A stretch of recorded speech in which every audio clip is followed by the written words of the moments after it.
Bosco Deleitoso, a espiritualidade católica no Portugal da Idade Média. Olá, tudo bem? Você certamente já ouviu falar em Idade Média.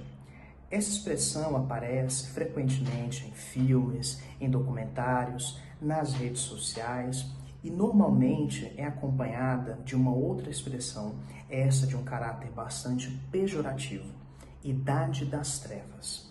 Muitas pessoas acreditam que a Idade Média resume-se a um período em que houve basicamente guerras, massacres, doenças e, portanto, não houve nenhum acontecimento positivo praticamente na história da humanidade nessa época.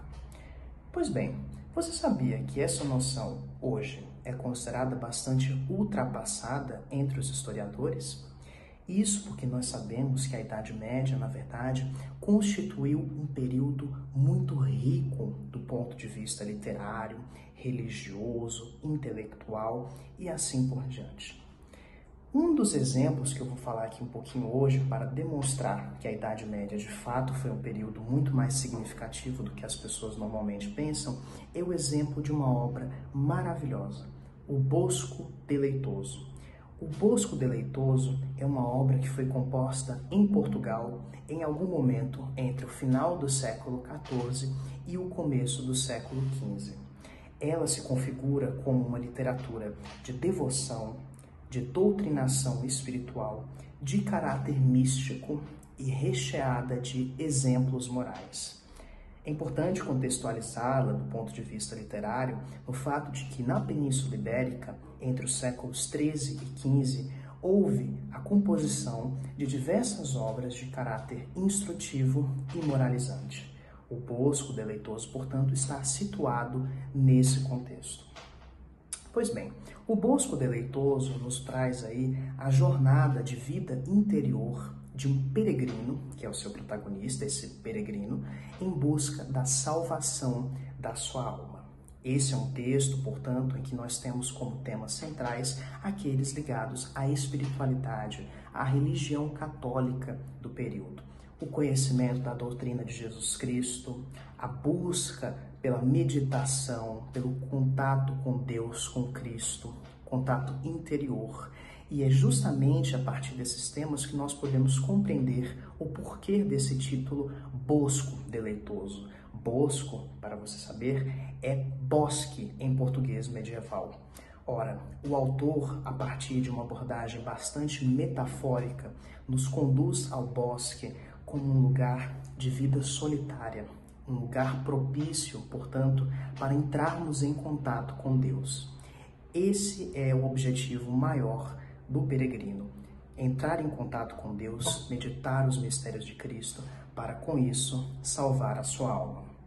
Nós estamos falando aqui desse modo de uma fonte primária, ou seja, um texto produzido no período que é essencial para compreendermos a espiritualidade católica da época. Pois bem, o autor nos traz aí vários exemplos de vidas solitárias ilustres que ele retira, sobretudo, da Bíblia. Um desses exemplos é muito interessante quando nós pensamos, inclusive, no fato de que na cidade de Franca, interior de São Paulo, temos como padroeira Nossa Senhora da Conceição. Estamos falando aqui do exemplo de vida solitária da Virgem Maria, Mãe de Jesus Cristo. Acompanhe comigo o capítulo 71 do Bosco Deleitoso, que é bem curtinho.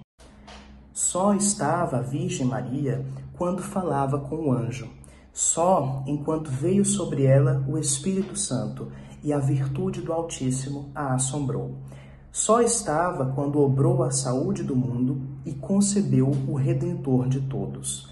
E estando ela grávida de Deus, Mãe Virgem, apressadamente subiu as montanhas, em direção ao ermo, levando no seu ventre aquele que é bem-aventurado. E não é de se duvidar que o Espírito Santo a guiava. Você viu aí a menção ao ermo, ao lugar apartado, solitário?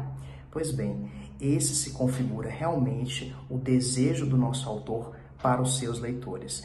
Que nós, leitores, consigamos nos apartar dessa vida material, dessa vida em contato com outras pessoas, para procurarmos aquilo que é essencial para a nossa alma, que é justamente aí a nossa salvação. Esse é, portanto, o tema principal do Bosco Deleitoso. Eu espero que com esse pequeno vídeo você tenha podido compreender algumas noções essenciais da religião na Idade Média com base nessa fonte primária importantíssima. Espero que você continue se interessando cada vez mais pela Idade Média. Um abração.